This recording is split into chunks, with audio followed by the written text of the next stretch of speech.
നമസ്കാരം. ആദ്യം നോക്കാം ഈ മണിക്കൂറിലെ പ്രധാന വാർത്തകൾ.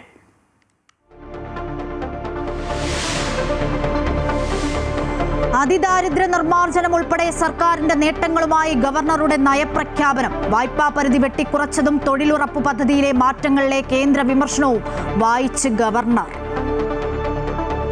Has effectively eradicated extreme poverty while providing near universal access to education, health care, sanitation and social security. കേന്ദ്രത്തിനെതിരായ കടുത്ത വിമർശനങ്ങൾ ഒഴിവാക്കിയും ചിലത് കൂട്ടിച്ചേർത്തും ഗവർണറുടെ അസാധാരണ നീക്കം. ഗവർണർ വായിക്കാതെ വിട്ട ഭാഗം വായിച്ചു മുഖ്യമന്ത്രി. നയപ്രഖ്യാപന പ്രസംഗത്തിലെ ഖണ്ഡിക 12, 15, 16 എന്നിവയിൽ ബഹുമാനപ്പെട്ട ഗവർണറുടെ പ്രസംഗത്തിൽ ചില മാറ്റങ്ങൾ വരുത്തിയിട്ടുണ്ട്.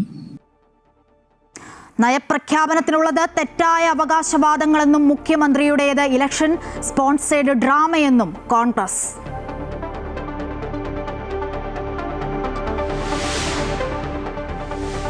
ശബരിമല സ്വർണ്ണക്കൊള്ളയിൽ ഉണ്ണികൃഷ്ണൻ പോറ്റിക്ക് ജാമ്യം. ദ്വാരപാലക കേസിൽ ജാമ്യം ലഭിച്ചുവെങ്കിലും കട്ടിളപ്പാളി കേസിൽ ജയിലിൽ തുടരും. കേസിൽ കേരളത്തിനകത്തും പുറത്തും ഇഡി പരിശോധന. ഗോൾഡൻ ഷാഡോ എന്ന പേരിൽ റെയ്ഡ്. കേസിലെ പ്രതികളുടെ വീടുകളിൽ ഉൾപ്പെടെ 21 വഴിപാടുകളിലും ആചാരങ്ങളിലും സംഭാവനകളിലും ക്രമക്കേടെന്ന് ഇഡി. SIT അന്വേഷണം തൃപ്തികരമെന്നും ഇതിനിടയിലെ ED അന്വേഷണം സംശയകരമെന്നും മന്ത്രി VN വാസവൻ.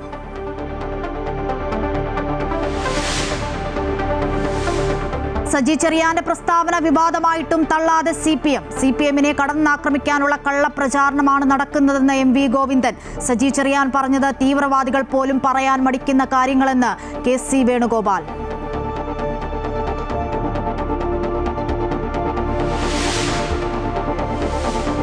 BJP ദേശീയ അധ്യക്ഷനായി ചുമതലയേറ്റ് നിതിൻ നബീൻ. പുതിയ അധ്യക്ഷനെ കാത്തിരിക്കുന്ന വെല്ലുവിളി. കേരളം, തമിഴ്നാട്, ബംഗാൾ, അസം തുടങ്ങിയ സംസ്ഥാനങ്ങളിലെ നിയമസഭാ തിരഞ്ഞെടുപ്പുകൾ കേരളത്തിൽ മുന്നേറ്റമുണ്ടാക്കുമെന്ന് പ്രധാനമന്ത്രി നരേന്ദ്രമോദി.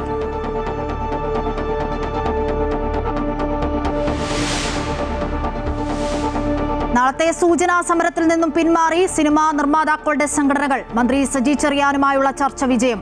ആവശ്യങ്ങളിൽ 2 ആഴ്ചയ്ക്കുള്ളിൽ പരിഹാരമുണ്ടാകുമെന്ന് ഉറപ്പു നൽകിയതായി സംഘടനകൾ.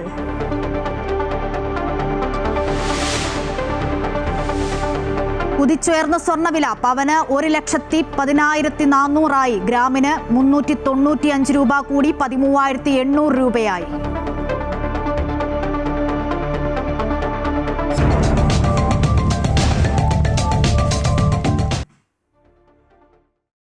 വാർത്തകൾ വിശദമായി നോക്കാം. അതിദാരിദ്ര്യ നിർമ്മാർജ്ജനം ഉൾപ്പെടെ സർക്കാരിന്റെ നേട്ടങ്ങൾ എണ്ണിപ്പറഞ്ഞ ഗവർണറുടെ നയപ്രഖ്യാപന പ്രസംഗം. കേരളം വികസന പാതയിൽ കുതിക്കുന്നുവെന്നും 10 വർഷത്തിനുള്ളിൽ മികച്ച മുന്നേറ്റം നടത്തിയെന്നും ഗവർണർ. ക്രമസമാധാന പരിപാലനം മെച്ചപ്പെടുത്തി, തടസ്സമില്ലാതെ വൈദ്യുതി ഉറപ്പാക്കി, ജീവിത നിലവാരം മെച്ചപ്പെടുത്തുന്നതിനാണ് നവകേരള ലക്ഷ്യമെന്നും ഗവർണർ പറഞ്ഞു. നയപ്രഖ്യാപനം 1 മണിക്കൂർ 52 മിനിറ്റാണ് നീണ്ടത്.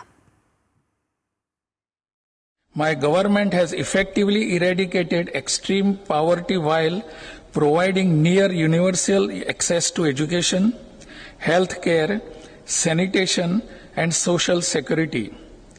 Notably, Kerala's infant mortality rate is now lower than that of several advanced economies, and our social welfare architecture remains among the world's most comprehensive, with over 80% of the elderly covered under various pension schemes. My government has consistently adopted the people first policy and started the novel initiative of presenting in the public domain the yearly progress report of the government with regard to the implementation of promises made before the electorate in the elections manifesto. My government has carried on this practice without fail. നയപ്രഖ്യാപനത്തിൽ കേന്ദ്ര വിമർശനം വായിച്ച് governor. വായ്പാ പരിധി വെട്ടിക്കുറച്ചതും തൊഴിലുറപ്പ് പദ്ധതിയിലെ മാറ്റവും സംസ്ഥാനത്തിന് തിരിച്ചടിയെന്ന് governor. കേന്ദ്രത്തിന്റെ നടപടികൾ സാമ്പത്തിക പ്രതിസന്ധി ഉണ്ടാക്കുന്നുവെന്നും ഗവർണർ പറഞ്ഞു. Employment scheme, Mahatma Gandhi National Rural Employment Program. The recent amendment to the said scheme, transforming it as VB Gram G, is a setback for Kerala as the assistance of the Union has come down from 100 to 60%. There are also issues regarding the demand-based nature of the earlier program. My government has flagged these concerns before the Union government. പ്രസംഗം പൂർത്തിയാക്കി മടങ്ങിയ ഗവർണറെ യാത്രയാക്കിയ ശേഷം മടങ്ങി വന്ന മുഖ്യമന്ത്രി പ്രസംഗത്തിലെ ചില ഭാഗങ്ങൾ ഒഴിവാക്കിയെന്നും ചില ഭാഗത്ത് കൂട്ടിച്ചേർക്കൽ നടത്തിയെന്നും സഭയെ അറിയിച്ചു. പ്രസംഗത്തിലെ 12, 15, 16 ഖണ്ഡികകളിലാണ് ഒഴിവാക്കലും കൂട്ടിച്ചേർക്കലും നടന്നതെന്ന് ചൂണ്ടിക്കാട്ടി മുഖ്യമന്ത്രി മന്ത്രിസഭ അംഗീകരിച്ച പ്രസംഗം അംഗീകരിക്കണമെന്നും ആവശ്യപ്പെട്ടു. മന്ത്രിസഭ തയ്യാറാക്കി നൽകിയ പ്രസംഗത്തിലെ ഒഴിവാക്കലും കൂട്ടിച്ചേർക്കലും രേഖകളിൽ ഉണ്ടാകില്ലെന്ന് സ്പീക്കറും വ്യക്തമാക്കി. പ്രഖ്യാപന പ്രസംഗത്തിൽ ചില കൂട്ടിച്ചേർക്കലുകളും ഒഴിവാക്കലുകളും വരുത്തിയിട്ടുള്ളത് അംഗങ്ങളുടെയും ചെയറിൻ്റെയും ശ്രദ്ധയിൽപ്പെടുത്തുന്നു. മന്ത്രിസഭ അംഗീകരിച്ച നയപ്രഖ്യാപന പ്രസംഗത്തിലെ ഖണ്ഡിക 12, 15, 16 എന്നിവയിൽ ബഹുമാനപ്പെട്ട ഗവർണറുടെ പ്രസംഗത്തിൽ ചില മാറ്റങ്ങൾ വരുത്തിയിട്ടുണ്ട്. ഭരണഘടനയുടെ അന്തസ്സത്തക്കും സഭയുടെ കീഴ്വഴക്കങ്ങൾക്കും അനുസൃതമായി മന്ത്രിസഭ അംഗീകരിച്ച നയപ്രഖ്യാപന പ്രസംഗമാണ് നിലനിൽക്കുന്നത്. അനുച്ഛേദം 176 പ്രകാരം ബഹുമാനപ്പെട്ട ഗവർണർ നയപ്രഖ്യാപനം നിറയെ തെറ്റായ അവകാശവാദങ്ങളെന്ന് പ്രതിപക്ഷ നേതാവ് വി ഡി സതീശൻ. അർദ്ധസത്യങ്ങൾ നിറഞ്ഞ നയപ്രഖ്യാപനമാണ് ഇന്ന് കണ്ടത്. കേന്ദ്രത്തിൽ നിന്നും കിട്ടേണ്ട കണക്കിൽ അവ്യക്തതയെന്നും അദ്ദേഹം ചൂണ്ടിക്കാട്ടി. അതിദാരിദ്ര്യമുക്തം എന്ന പേര് വാസ്തവ വിരുദ്ധമാണ്. ആരോഗ്യ മേഖലയും ഉന്നത വിദ്യാഭ്യാസ മേഖലയും തകർന്ന നിലയിലാണെന്നും അദ്ദേഹം ചൂണ്ടിക്കാട്ടി. സംസ്ഥാനത്ത് ഗുണ്ടാ മാഫിയകൾ അഴിഞ്ഞാടുന്നു, മയക്കുമരുന്ന് ക്രിമിനൽ സംഘങ്ങൾ കേരളത്തിൽ വളരുന്നുവെന്നും പ്രതിപക്ഷ നേതാവ് പറഞ്ഞു. എല്ലാത്തിനെയും തകർത്തിട്ടാണ് ഇത്രയും വലിയ ഒരു തെറ്റായ ഒരു ഗവേണൻസ്, തെറ്റായ വഴിയിലൂടെ പോയ ഒരു ഭരണം ഈ കേരളത്തിന്റെ ചരിത്രത്തിൽ ഉണ്ടായിട്ടില്ല. കേരളം കണ്ട ഏറ്റവും മോശമായി പെർഫോം ചെയ്ത ഒരു ഗവൺമെന്റ് ആണ് എന്ന് ഇതിലെ ഈ അവകാശവാദങ്ങളും ഞാൻ പറഞ്ഞ അർദ്ധസത്യങ്ങളും അവകാശവാദങ്ങളും മാത്രമാണിത്. ഈ ഡോക്യുമെന്റിന് ഒരു പ്രസക്തിയില്ല. പിന്നെ ഭരണഘടന അനുസരിച്ച് 175, 176 ആർട്ടിക്കിൾ അനുസരിച്ച് ക്യാബിനറ്റ് അംഗീകരിക്കുന്ന പ്രസംഗമാണ് ഗവർണർ വായിക്കേണ്ടത്. ഗവർണർ അത് ഡെലിബറേറ്റായി മനഃപൂർവ്വമായി അത് വിട്ടുകളയോ കൂട്ടിച്ചേർക്കുകയോ ചെയ്തിട്ടുണ്ടെങ്കിൽ അത് തെറ്റാണ്. ഗവർണർക്ക് അതിനുള്ള അധികാരമില്ല. സ്വന്തം കാര്യങ്ങൾ പറയാൻ ഉള്ള റോൾ.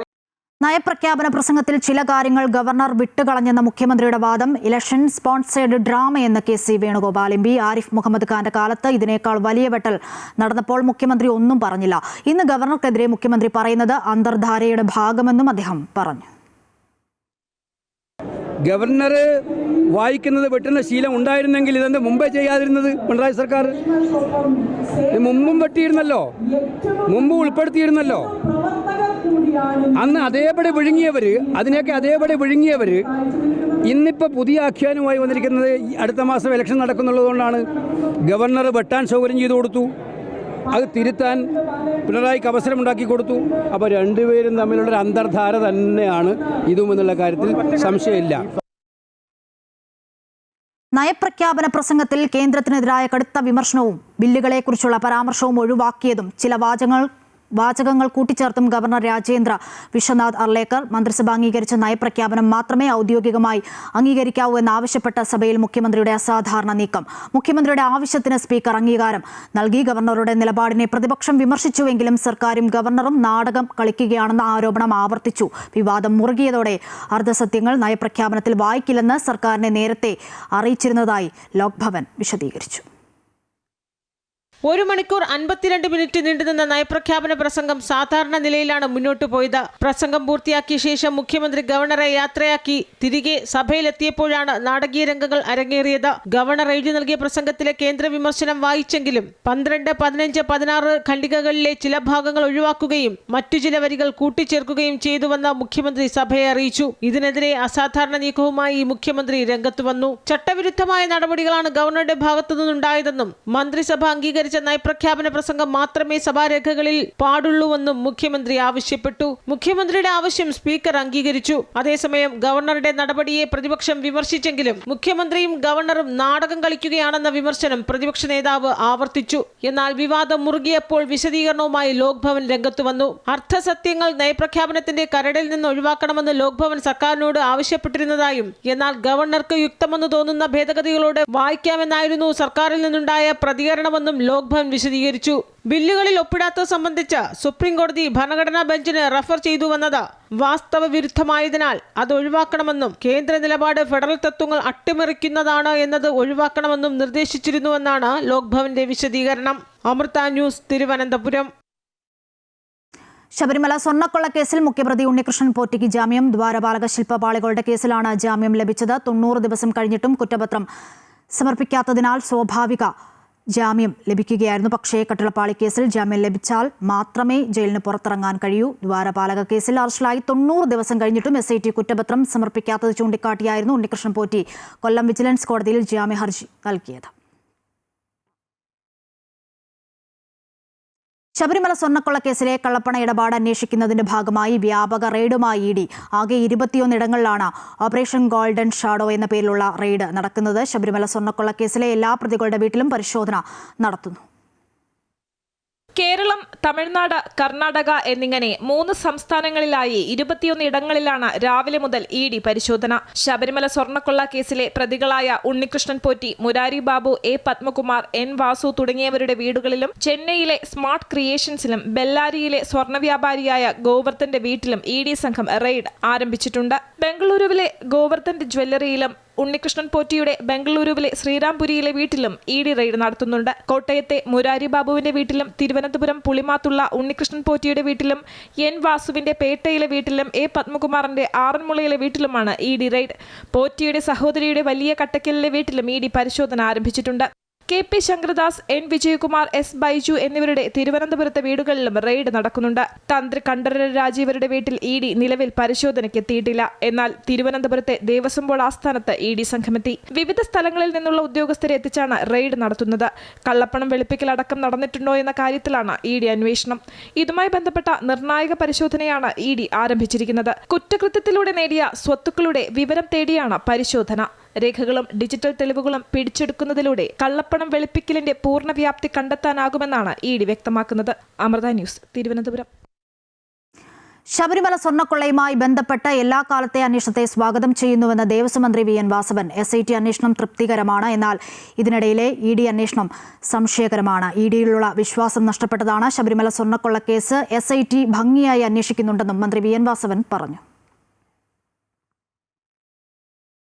ശബരിമല വിഷയത്തിൽ EDയുടെ പരിശോധനയിൽ പ്രതികരിച്ച് മന്ത്രി V. ശിവൻകുട്ടി ഉപ്പ് തിന്നവർ വെള്ളം കുടിക്കുമെന്നും തെറ്റ് ചെയ്തവരെ നിയമത്തിന് മുൻപിൽ കൊണ്ടുവരണമെന്നും മന്ത്രി പറഞ്ഞു. കേരളത്തിലെ ഭക്തജനങ്ങൾ ഒരിക്കലും ഇത് ചിന്തിച്ചിരുന്നില്ലെന്നും തന്ത്രിയുടെ അറസ്റ്റ് ജനങ്ങൾ ഒരിക്കലും പ്രതീക്ഷിക്കാത്ത ഒന്നാണെന്നും മന്ത്രി കൂട്ടിച്ചേർത്തു. അതേസമയം തന്ത്രി അറസ്റ്റ് ചെയ്യപ്പെട്ടതിനു പിന്നാലെ തന്ത്രിയുടെ വീട് സന്ദർശിച്ചത് BJP ആണെന്നും ഇതിനു മുൻപും പല പാർട്ടിയിലുള്ളവർ അറസ്റ്റ് ചെയ്യപ്പെട്ടിട്ടുണ്ടെന്നും മന്ത്രി പറഞ്ഞു. അന്നൊന്നും അവരുടെ വീട് സന്ദർശിക്കാൻ ഒരു പാർട്ടിക്കാരും പോയിട്ടില്ലെന്നും മന്ത്രി കുറ്റപ്പെടുത്തി. ഞങ്ങൾ ആദ്യമേ തന്നെ ഒരു നിലപാട് സ്വീകരിച്ചിട്ടുണ്ടായിരുന്നല്ലോ. ഗവൺമെൻറ് ഉപ്പ് തിന്നവർ എല്ലാവരും വെള്ളം കുടിക്കും എന്നുള്ള നിലപാട് തന്നെയാണ് ഞങ്ങൾ ആദ്യമേ തീരുമാനിച്ചിട്ടുള്ളത്. ഇതിൽ കുറ്റം ചെയ്തിട്ടുള്ളവർ ഉണ്ടോ, ആരെല്ലാം ശബരിമലയിൽ നിന്ന് മോഷണം നടത്തിയിട്ടുണ്ടോ അവരെല്ലാം നിയമത്തിൻ്റെ മുന്നിൽ കൊണ്ടുവരണമെന്നുള്ള നിലപാട് തന്നെയാണ് നമ്മൾ സ്വീകരിച്ചിട്ടുള്ളത്. കേരളത്തിലെ ഭക്തജനങ്ങൾ ഒരിക്കലും സ്വപ്നത്തിൽ പോലും വിശ്വസിച്ചിരുന്നില്ല. അതാണ് തന്ത്രിയുടെ അറസ്റ്റിലൂടെ വന്നിട്ടുള്ളത്. ശബരിമല സ്വർണ്ണക്കൊള്ള അന്വേഷണത്തിൽ സർക്കാർ SITയെ സമ്മർദ്ദത്തിലാക്കുകയാണെന്ന് KC വേണുഗോപാൽ. കോടതി നിരീക്ഷണത്തോടെ കേന്ദ്ര ഏജൻസിയുടെ അന്വേഷണം വേണമെന്നും അദ്ദേഹം കണ്ണൂരിൽ പറഞ്ഞു.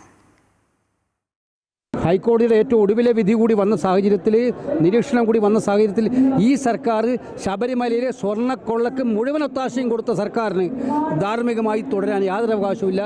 വിശ്വാസികളെ അവരുടെ ഏറ്റവും വേദനിപ്പിച്ച സർക്കാരായിട്ട് സർക്കാർ മാറിയിരിക്കുകയാണ്. കോടതി നിരീക്ഷണത്തിലുള്ള ഒരു കേന്ദ്ര ഏജൻസി അന്വേഷണമാണ് നമുക്ക് വേണ്ടതെന്നാണ് ഞാൻ ആവശ്യപ്പെടുന്നത്. ശബരിമല സ്വർണ്ണക്കൊള്ളയിലെ ഇ ഡി പരിശോധനയുമായി സഹകരിക്കുമെന്ന് തിരുവിതാംകൂർ ദേവസ്വം പ്രസിഡന്റ് കെ ജയകുമാർ. ക്രമക്കേട് നടന്നിട്ടുണ്ടെങ്കിൽ അത് അന്വേഷിക്കണം. ഇത്തരം സംഭവങ്ങൾ കൊണ്ട് വിശ്വാസികൾക്ക് ദേവസ്വം ബോർഡിൽ വിശ്വാസം നഷ്ടപ്പെട്ടിട്ടുണ്ടെങ്കിൽ അത് വീണ്ടെടുക്കണം. ദേവസ്വം ബോർഡിന്റെ പെരുമാറ്റം മുതൽ രസീത് കൊടുക്കുന്ന കാര്യങ്ങൾ വരെ സിസ്റ്റമാറ്റിക് ആകണമെന്നും കെ ജയകുമാർ പറഞ്ഞു. സത്യം അന്വേഷിക്കുന്ന ഏതൊരു പ്രവർത്തനവും നടക്കട്ടെ. നമ്മളിപ്പോൾ എന്താ പ്രതികരിക്കേണ്ടത്? അവർ സത്യം അന്വേഷിച്ച് വന്നു, അവർ നടത്തട്ടെ. നമ്മളെല്ലാ സൗകര്യങ്ങളും ചെയ്തു കൊടുക്കും. ഹൈക്കോടതി മുൻപുള്ള ബോർഡുകളുടെ പങ്കാളിത്തം അടക്കം അന്വേഷിക്കണം, വ്യാപകമായ അന്വേഷണം. ഞാനെന്ത് പറയാനാണ്? ഹൈക്കോടതി പറഞ്ഞു, അന്വേഷിക്കട്ടെ. മൊത്തത്തിൽ ബോർഡിനെ തന്നെ ഇപ്പോഴും ഓരോ ബോർഡുകളാണല്ലോ. ദേവസ്വം ബോർഡെന്ന് പറയുന്ന സ്ഥാപനം ഒന്ന്, കാലാകാലങ്ങളിൽ ഭരണസമിതിയായിട്ട് വരുന്ന ബോർഡുകൾ, രണ്ടും കൂടെ കൂട്ടിക്കുഴയ്ക്കരുത്.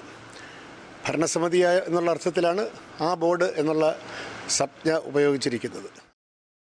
വർഗീയത പറയുന്ന ഒരാളുടെ നിലപാടിനോടും CPM-ന് യോജിപ്പില്ലെന്ന് MV ഗോവിന്ദൻ. വർഗീയതയ്ക്കെതിരെ രാജ്യത്ത് തന്നെ അതിശക്തമായി നിൽക്കുന്ന പാർട്ടിയാണ് CPM. CPM-നെ കടന്നാക്രമിക്കാനുള്ള കള്ളപ്രചാരണമാണ് ഇപ്പോൾ നടക്കുന്നത്. ജമാഅത്തെ ഇസ്ലാമിയുമായി ചേരുന്നതിൽ VD സതീഷിന് യാതൊരു മടിയുമില്ല. സവർക്കറുടെ ഫോട്ടോയ്ക്ക് മുൻപിൽ പോയി നമസ്കരിക്കുന്ന ആളാണ് VD സതീഷിനെന്നും MV ഗോവിന്ദൻ പറഞ്ഞു. ഒരു വർഗീയ പരാമർശവും CPM-ൻ്റെ ഭാഗത്തുനിന്നുണ്ടാവരുത് എന്നാണ് ഇന്ത്യയിലെ ഏറ്റവും പ്രധാനപ്പെട്ട വർഗീയ വിരുദ്ധ പ്രസ്ഥാനമായ CPM-ൻ്റെ അഭിപ്രായം. ഒന്നുകൂടി പറയാം, ഇന്ത്യയിലെ ഏറ്റവും ശക്തനായ വർഗീയ വിരുദ്ധ പ്രസ്ഥാനമായിട്ട് നിലകൊള്ളുന്നത് CPIM-ആണ്. ബാക്കി കോൺഗ്രസ് ഉൾപ്പെടെ എല്ലാം മൃദു ഹിന്ദുത്വ നിലപാട് സ്വീകരിച്ച് മുന്നോട്ടേക്ക് പോകുന്ന തരാതരം നോക്കി വർഗീയ ശക്തികളുമായിട്ട് ചേരുന്നവരാണ്. അവരാണിപ്പോൾ വലിയ ഗിരിപ്രഭാഷണം നടത്തിക്കൊണ്ടിരിക്കുന്നത്. സജി ചെറിയാന്റെ പ്രസ്താവനയിൽ പ്രതികരിച്ച മന്ത്രി വി ശിവൻകുട്ടി, ന്യൂനപക്ഷ വർഗീയതയാണെങ്കിലും ഭൂരിപക്ഷ വർഗീയതയാണെങ്കിലും അതിനെ എതിർക്കുന്ന നിലപാട് ഇടതുപക്ഷത്തിൻ്റെതും ഭൂരിപക്ഷ വർഗീയതയും ചെറുക്കപ്പെടണമെന്നും മന്ത്രി പറഞ്ഞു. സജി ചെറിയാൻ പറഞ്ഞതും അതുതന്നെയാണ്. സജി ചെറിയാൻ ന്യൂനപക്ഷങ്ങൾക്ക് വേണ്ടി നിരന്തരം പോരാടിയ ആളാണെന്നും വാർത്ത വളച്ചൊടിച്ചതാണെന്നും മന്ത്രി വി ശിവൻകുട്ടി പറഞ്ഞു. സജി ചെറിയാൻ പറഞ്ഞത് ക്ലിയറാണ്. ന്യൂനപക്ഷ വർഗീയതയായിരുന്നാലും ഭൂരിപക്ഷ വർഗീയതയായിരുന്നാലും ഒരേ രൂപത്തിൽ തന്നെയാണ് CPM-നെ എതിർക്കാൻ വേണ്ടി ഉള്ള നിലപാട് സ്വീകരിക്കുന്നത്. അപ്പോൾ അത് ഓരോ പ്രദേശത്തും ചെല്ലുമ്പോൾ പിന്നെ വർഗീയത ചില സ്ഥലങ്ങളിൽ ന്യൂനപക്ഷമാവും, ചില സ്ഥലങ്ങളിൽ ഭൂരിപക്ഷമാവും. ഇത് രണ്ടും നമ്മുടെ നാട്ടിലെ ആപത്താണ്. കേരളത്തിൽ വർഗീയ കലാപം ഇല്ലാത്ത ഒരു സംസ്ഥാനമാണ്. പ്രത്യേകിച്ച് ഇടതുപക്ഷ ജനാധിപത്യ മുന്നണി ഭരിക്കുന്ന കാലഘട്ടത്തിൽ ഒരിക്കലും ഇവിടെ വർഗീയ കലാപം ഉണ്ടായിട്ടില്ല. കേരളത്തിൽ വർഗീയ കലാപം ഉണ്ടായ കാലഘട്ടമൊക്കെ തന്നെ UDF ഭരിച്ചിരുന്ന കാലഘട്ടത്തിലാണ്. സജി ചെറിയാനും പറഞ്ഞത് അത് തന്നെയാണ്. സജി ചെറിയാനെല്ലാം പിന്നെ ന്യൂനപക്ഷങ്ങൾക്ക് വേണ്ടിയും പ്രത്യേകിച്ച് മുസ്ലിം സമൂഹത്തിന് വേണ്ടിയൊക്കെ തന്നെ നിരന്തരമായ എന്തെല്ലാം പോരാട്ടങ്ങളും എന്തെല്ലാം പ്രവർത്തനങ്ങളും നടത്തിക്കൊണ്ടിരിക്കുന്ന വ്യക്തികളാണ്. അതെല്ലാം ഒരു ദിവസം കൊണ്ട് അദ്ദേഹം മതേതരത്വത്തിന് വേണ്ടി നടത്തിക്കൊണ്ടിരിക്കുന്ന പ്രവർത്തനങ്ങൾ ഇല്ലാതാവുമോ? പത്രങ്ങൾ വളച്ചൊളിച്ച് വന്നതാണ്. അത് വളച്ചൊളിച്ച് മന്ത്രി സജി ചെറിയാന്റെ പ്രസ്താവന സാമൂഹിക അന്തരീക്ഷത്തെ തകർക്കുന്ന വൈകൃതം നിറഞ്ഞതെന്നും മതതീവ്രവാദികൾ പോലും പറയാൻ മടിക്കുന്ന കാര്യങ്ങളാണ് പറഞ്ഞതെന്നും KC വേണുഗോപാൽ MP. സജി ചെറിയാൻ മന്ത്രിപദത്തിൽ തുടരാൻ അർഹനല്ല. അദ്ദേഹത്തെ പുറത്താക്കാനുള്ള ആർജവം മുഖ്യമന്ത്രി കാണിക്കണമെന്നും KC പറഞ്ഞു. നമ്മുടെ സാമൂഹിക അന്തരീക്ഷത്തെ തകർക്കുന്ന ഇത്ര വൈകൃതമുള്ള ഒരു പ്രസ്താവന ഞാൻ എൻ്റെ പൊതുജീവിതത്തിൽ കേട്ടിട്ടില്ല. മതതീവ്രവാദികളായിട്ട് ആളുകൾ പോലും ഇങ്ങനെ പറഞ്ഞതായി കേട്ടിട്ടില്ല. ഇത് ഒരു മന്ത്രി പറയാണ്, മോന്തായം വളഞ്ഞാൽ 64 വളയെന്ന് നമ്മൾ ആൾക്കാർ പറയാറുണ്ട്. ഇത് മുഖ്യമന്ത്രിയുടെ പ്രസ്താവന, ഇങ്ങനെ വർഗീയ വിഷം വമിക്കുന്ന പ്രസ്താവനകൾ ഇങ്ങനെ ഓരോന്നോരോ എന്ത് വില കൊടുത്തും 10 വോട്ട് കിട്ടണം. അതിന് മതങ്ങളെ തമ്മിലിടിപ്പിച്ചാലും ജാതികളെ തമ്മിലിടിപ്പിച്ചാലും ഏറ്റവും വിഷം വമിപ്പിക്കുന്ന പ്രസ്താവനകൾ നടത്തിയാലും പറ്റുമെന്ന് തോന്നിയാൽ അത് പറ്റുമെന്നുള്ള രീതിയിലാണ് മുഖ്യമന്ത്രിയുടെ പ്രതികരണം. BJP ദേശീയ അധ്യക്ഷനായി നിതിൻ നബീൻ ചുമതലയേറ്റു. ഡൽഹിയിലെ പാർട്ടി ആസ്ഥാനത്ത് നടന്ന ചടങ്ങിലാണ് JP നദ്ദയുടെ പിൻഗാമിയായി നിതിൻ സ്ഥാനമേറ്റെടുത്തത്. പാർട്ടിയുടെ ഏറ്റവും പ്രായം കുറഞ്ഞ പ്രസിഡന്റാണ് 46-കാരനായ നിതിൻ നബീൻ. नितिन नवीन जी आगे बढ़ो, नितिन नवीन जी आगे बढ़ो. പ്രധാനമന്ത്രി നരേന്ദ്രമോദി അടക്കമുള്ള ഉന്നത നേതാക്കളുടെ സാന്നിധ്യത്തിലാണ് നിതിൻ നബീൻ BJPയുടെ 12ാമത് പ്രസിഡന്റായി ചുമതലയേറ്റത്. പ്രധാനമന്ത്രി അദ്ദേഹത്തിന് മാലയിട്ട് അഭിവാദ്യമർപ്പിച്ചു. നേതൃമാറ്റത്തിന് സാക്ഷ്യം വഹിക്കാൻ മുതിർന്ന മന്ത്രിമാരായ രാജ്നാഥ് സിംഗ്, അമിത്ഷാ, നിതിൻ ഗഡ്കരി അടക്കമുള്ള നേതാക്കളും 10,000-കണക്കിന് അണികളും സന്നിഹിതരായിരുന്നു. ലോകത്തിലെ ഏറ്റവും വലിയ രാഷ്ട്രീയ പാർട്ടിയുടെ പ്രസിഡന്റായി തെരഞ്ഞെടുക്കപ്പെട്ടതിന് നിതിൻ നബീനെ പ്രധാനമന്ത്രി നരേന്ദ്രമോദി അഭിനന്ദിച്ചു. ഇനി തന്റെ ബോസാണ് നബീൻ എന്നാണ് മോദി പ്രസംഗത്തിൽ വിശേഷിപ്പിച്ചത്. और जब बात पार्टी के विषय को आती है तब माननीय नितिन नवीन जी, मैं कार्यकर्ता हूं, वे मेरे बॉस है. പ്രധാനമന്ത്രി നരേന്ദ്രമോദിയുടെ നേതൃത്വത്തിലും നിതിൻ നബീന്റെ അധ്യക്ഷതയിലും വരും കാലങ്ങളിൽ BJP കേരളം ഉൾപ്പെടെയുള്ള സ്ഥലങ്ങളിൽ ശക്തി തെളിയിക്കുമെന്ന് സ്ഥാനമൊഴിയുന്ന ദേശീയ പ്രസിഡന്റും കേന്ദ്രമന്ത്രിയുമായ JP നദ്ദ പറഞ്ഞു. पुडुचेरी में और तमिलनाडु में हम सरकार बनाएंगे, असम में हम फिर से सरकार में आएंगे और केरल में भी हम अच्छे नतीजे देंगे. इस विश्वास के साथ हम आगे बढ़ रहे हैं. താൻ വെറുതെ ഒരു സ്ഥാനം ഏറ്റെടുക്കുകയല്ല, ഈ പാർട്ടിയുടെ പ്രത്യയശാസ്ത്രവും പാരമ്പര്യങ്ങളും ദേശീയ പ്രസ്ഥാനത്തിന്റെ ഉത്തരവാദിത്വവും കൂടി സ്വീകരിക്കുകയാണ് ചെയ്യുന്നതെന്ന് മറുപടി പ്രസംഗത്തിൽ നിതിൻ പറഞ്ഞു. हम वैसे राजनीतिक दल के लोग हैं जहां राजनीतिक सत्ता नहीं साधना है, राजनीतिक भोग नहीं त्याग है, राजनीतिक ऐशो आराम नहीं तपस्या है, राजनीति कोई पदभार नहीं उत्तरदायित्व है. കേരളം, തമിഴ്നാട്, ബംഗാൾ, അസം തുടങ്ങിയ സംസ്ഥാനങ്ങളിൽ നടക്കാനിരിക്കുന്ന നിർണായകമായ നിയമസഭാ തെരഞ്ഞെടുപ്പുകളാണ് പുതിയ അധ്യക്ഷനെ കാത്തിരിക്കുന്ന ഏറ്റവും വലിയ വെല്ലുവിളി. പാർട്ടി ഭരണഘടനയനുസരിച്ച് 3 വർഷമാണ് കാലാവധി. News desk, Amrita news. കേരളത്തിലെ നിയമസഭാ തിരഞ്ഞെടുപ്പിൽ BJP മുന്നേറ്റമുണ്ടാക്കുമെന്ന് പ്രധാനമന്ത്രി നരേന്ദ്രമോദി. തിരുവനന്തപുരത്തെ ജയം ആത്മവിശ്വാസം കൂട്ടുമെന്നും മോദി പറഞ്ഞു. BJP ദേശീയ അധ്യക്ഷനായി നിതിൻ നബീൻ ചുമതലയേൽക്കുന്ന ചടങ്ങിൽ സംസാരിക്കുകയായിരുന്നു അദ്ദേഹം. കേരളത്തിൽ BJPക്ക് ഇപ്പോൾ 100ഓളം കൗൺസിലർമാരുണ്ട്. തിരുവനന്തപുരത്ത് 45 വർഷത്തിന് ശേഷം ഇടതുപക്ഷത്ത് നിന്നും അധികാരം പിടിച്ചെടുത്തു. വരാനിരിക്കുന്ന നിയമസഭാ തിരഞ്ഞെടുപ്പുകളിൽ കേരളത്തിലെ ജനങ്ങൾ തീർച്ചയായും BJPക്ക് ഒരു അവസരം നൽകുമെന്ന പൂർണ്ണ വിശ്വാസമുണ്ടെന്നും മോദി വ്യക്തമാക്കി. केरला में भी आज बीजेपी के करीब 100 पार्षद हैं. केरला की राजधानी तिरुअनंतपुरम की जनता ने मेयर चुनाव में 45 साल बाद लेफ्ट से सत्ता छीनी और भाजपा पर भरोसा किया.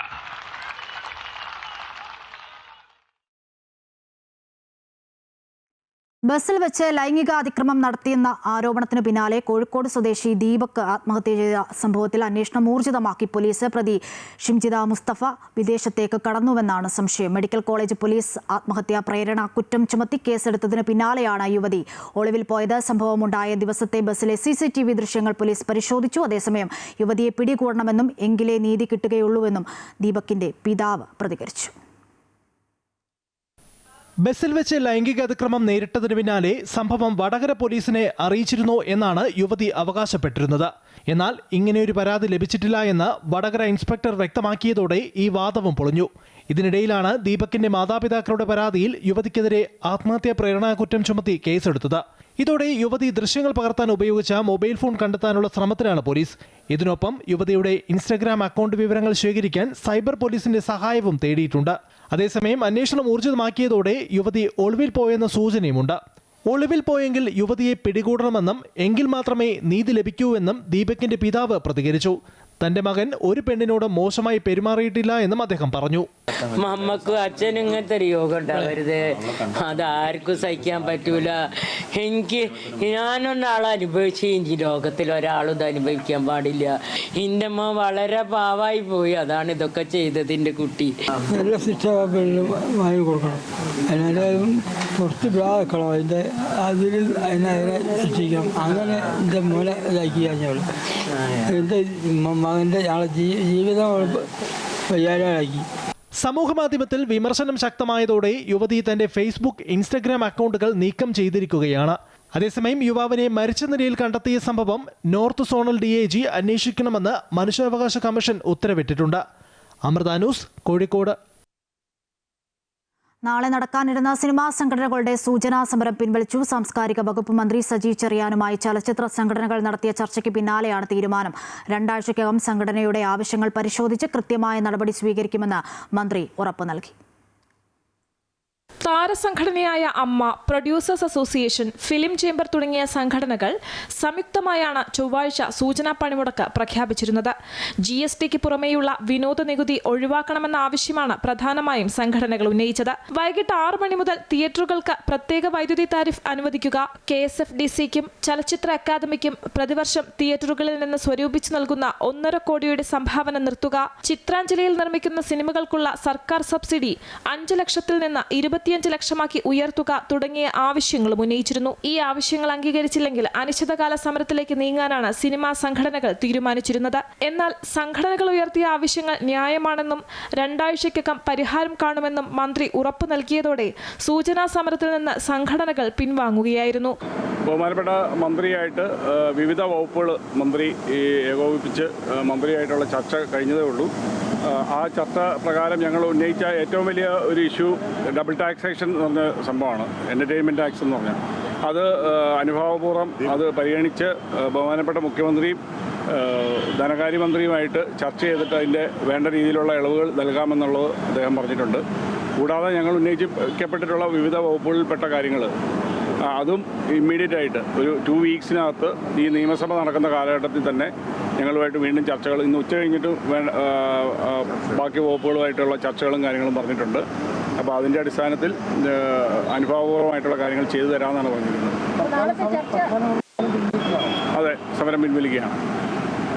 വിനോദ നികുതിയിൽ ഇളവ് നൽകാമെന്ന് ഉറപ്പു നൽകിയ സാംസ്കാരിക വകുപ്പ് മന്ത്രി മുഖ്യമന്ത്രിയുമായും ധനമന്ത്രിയുമായും ഇക്കാര്യം ചർച്ച ചെയ്യുമെന്നും അറിയിച്ചു. വിനോദ നികുതി 4% കുറയ്ക്കാമെന്ന ശുപാർശയും മന്ത്രി മുന്നോട്ട് വച്ചിരുന്നു. തിയേറ്ററുകളുടെ ലൈസൻസ് പുതുക്കുന്ന കാലാവധി നീട്ടുക, സർക്കാർ ലൊക്കേഷനുകളിൽ ഷൂട്ടിംഗ് നടത്താനുള്ള അനുമതിക്ക് ഏകജാലക സംവിധാനം ഒരുക്കുക, തിയേറ്ററുകളിലെ വൈദ്യുതി നിരക്ക് സംബന്ധിച്ച വിഷയം എന്നിവ റെഗുലേറ്ററി ബോർഡുമായി ചർച്ച ചെയ്യുമെന്നും മന്ത്രി ഉറപ്പു നൽകി.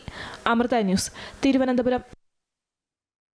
തെരുവുനായ വിഷയത്തിൽ മുൻ കേന്ദ്രമന്ത്രി മനേകാ ഗാന്ധിക്കെതിരെ രൂക്ഷ വിമർശനവുമായി സുപ്രീം കോടതി. തെരുവുനായ നിയന്ത്രണവുമായി ബന്ധപ്പെട്ട കേസ് പരിഗണിക്കുന്നതിനിടയിലായിരുന്നു വിമർശനം. കോടതി ഉത്തരവിനെ മനേക വിമർശിച്ചിരുന്നു. ഇതാണ് കോടതിയുടെ വിമർശനത്തിന് ഇടയാക്കിയത്. മനേക മുൻ കേന്ദ്രമന്ത്രിയാണെന്നും തെരുവുനായ്ക്കളുമായി ബന്ധപ്പെട്ട് നിരവധി പ്രവർത്തനങ്ങൾ നടത്തുന്നുണ്ടെന്നും അഭിഭാഷകൻ രാമചന്ദ്രൻ പറഞ്ഞു. കേന്ദ്രമന്ത്രിയും മൃഗസ്നേഹിയുമായിട്ടും തെരുവുനായ വിഷയത്തിൽ മനേക എന്ത് ചെയ്തെന്നും പ്രശ്നം പരിഹരിക്കാൻ എത്ര ബജറ്റ് വിഹിതമാണ് ലഭ്യമാക്കിയതെന്നും കോടതി ചോദിച്ചു.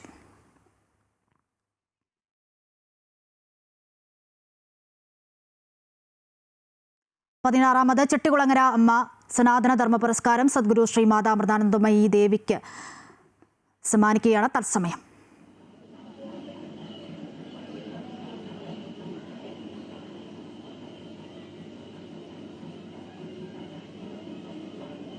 ചടങ്ങിൽ അമ്മയ്ക്ക് വേണ്ടി മാതാമൃതാനന്ദമയി മഠം ജനറൽ സെക്രട്ടറി സ്വാമി പൂർണ്ണ അമൃതാനന്ദപുരിയാണ് പുരസ്കാരം ഏറ്റുവാങ്ങിയത്.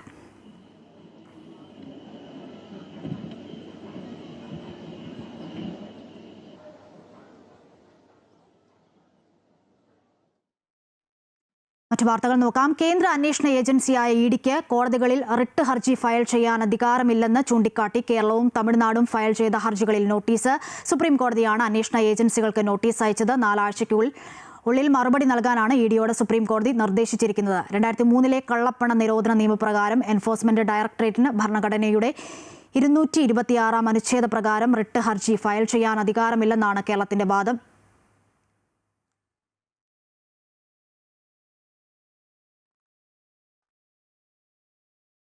പതിനാറാമത് ചെട്ടികുളങ്ങര അമ്മ സനാതന ധർമ്മ പുരസ്കാരം സദ്ഗുരു ശ്രീ മാതാമൃതാനന്ദമയി ദേവിക്കാണ്. ചെട്ടികുളങ്ങര ദേവീക്ഷേത്ര സനാതന ധർമ്മ സേവാ സംഘത്തിന്റെ ആഭിമുഖ്യത്തിലായിരുന്നു ചടങ്ങ്. സനാതന ധർമ്മ മൂല്യങ്ങളെ ലോകമാകെ പ്രചരിപ്പിച്ച ആത്മീയ സേവനങ്ങൾ മുൻനിർത്തിയാണ് ഈ വർഷത്തെ പുരസ്കാരം അമ്മയ്ക്ക് നൽകുന്നത്. ചടങ്ങിൽ അമ്മയ്ക്ക് വേണ്ടി മാതാമൃതാനന്ദമയി മഠം ജനറൽ സെക്രട്ടറി സ്വാമി പൂർണ്ണ അമൃതാനന്ദപുരിയാണ് പുരസ്കാരം ഏറ്റുവാങ്ങിയത്. ചടങ്ങിൽ സ്വാമിയുടെ വാക്കുകളിലേക്ക്. വേദി അലങ്കരിക്കുന്ന സംപൂജ്യ സ്വാമി ഉദിത് ചൈതന്യജി, ദേവസ്വം ബോർഡ് പ്രസിഡന്റ് ബഹുമാനപ്പെട്ട കെ ജയകുമാർ, ബ്രഹ്മശ്രീ ഉണ്ണികൃഷ്ണൻ നമ്പൂതിരി അധ്യക്ഷൻ, മറ്റ് വിശിഷ്ട വ്യക്തികൾ, എല്ലാവർക്കും ഇവരുടെ പ്രണാമങ്ങൾ. ഇവിടെ കൂടിയിരിക്കുന്ന എല്ലാ ഭക്തജനങ്ങളെയും നമിച്ചുകൊണ്ട് 2 വാക്ക്. വർഷങ്ങൾക്ക് മുമ്പ്, ഏകദേശം 30 വർഷങ്ങൾക്ക് മുമ്പാണ് ചെട്ടികുളങ്ങര പ്രദേശം ഒരു വിഷമസന്ധിയിലൂടെ കടന്നു പോകുമ്പോൾ കുറേ ദിവസങ്ങളോളം അഖണ്ഡ നാമ ജപം നടന്നിരുന്നു. അതിലൊരു ദിവസം അമ്മയോടൊപ്പം എനിക്കും ആ നാമസങ്കീർത്തന ജപയജ്ഞത്തിൽ പങ്കെടുക്കുവാനുള്ള ഭാഗ്യം കിട്ടി. ചെട്ടികുളങ്ങര അമ്മയുടെ മുന്നിൽ നാമജപ യജ്ഞം നടത്താനുള്ള ഭാഗ്യം കിട്ടി. പിന്നീട് പലതവണ ഈ ക്ഷേത്ര സന്നിധിയിൽ എത്താനും പരിപാടി അവതരിപ്പിക്കാനും ഭാഗ്യം കിട്ടി. ഇന്ന് ഒരു മഹാഭാഗ്യം കൂടി കിട്ടി. ചെട്ടികുളങ്ങര അമ്മ സനാതന ധർമ്മ സമിതിയിലൂടെ പുരസ്കാരം ഏറ്റുവാങ്ങാനുള്ള അവസരം എനിക്ക് സമ്മാനിച്ചു. ഇതെല്ലാം ഇവിടെ നമ്മുടെ Devaswom board president K Jayamol പറഞ്ഞതുപോലെ ഭക്തജനങ്ങളുടെ അനുഗ്രഹം. അമ്മ പറയാറുണ്ട്, ഈ ലോകം ഒരു കുടുംബമായി മാറണം, ഈ ലോകം ഒരു കുടുംബമാകണം എന്നതാണ് അമ്മയുടെ സ്വപ്നം. അമൃത കുടുംബം. ഇന്ന് ജാതിയുടെയും മതത്തിൻ്റെയും രാഷ്ട്രീയത്തിൻ്റെയും ഭാഷയുടെയും ദേശത്തിൻ്റെയും പേരിൽ കലഹിക്കുന്ന മനുഷ്യൻ തമ്മിൽ തല്ലി മരിക്കുന്നു. വിഭജനം എപ്പോഴും ഭയാനകമാണ്, അസ്വസ്ഥത സൃഷ്ടിക്കുന്നു. ഒരുമയുടെ സന്ദേശമാണ് ആധുനിക ലോകത്തിന് വേണ്ടത്. സ്നേഹത്തിലൂടെ മാത്രമേ ഒരുമിപ്പിക്കാൻ സാധിക്കുകയുള്ളൂ. ആ ദിവ്യ സ്നേഹമാണ് അമ്മ നമ്മിൽ ഉണർത്താൻ ശ്രമിക്കുന്നത്. അമ്മയുടെ ജീവിതത്തിൽ മുഴുവനും അമ്മ കാണിച്ചു തരുന്നതും അതാണ്. ഈശ്വരൻ്റെ സ്നേഹസ്വരൂപം എന്താണെന്ന് നമുക്ക് അമ്മയിൽ കാണാൻ സാധിക്കും. ഈ ദിവ്യ ഗുണങ്ങൾ എല്ലാവരിലുമുണ്ട്, ഉണർത്താനാളില്ല. നാം തെറ്റ് ചെയ്താൽ ശിക്ഷിക്കാൻ ധാരാളം പേരുണ്ട്, നന്മകൾ കാണാനുള്ള കണ്ണില്ല. ഈ നന്മകൾ കാണാൻ സാധിക്കുന്നത് മാതൃഭാവത്തിനാണ്.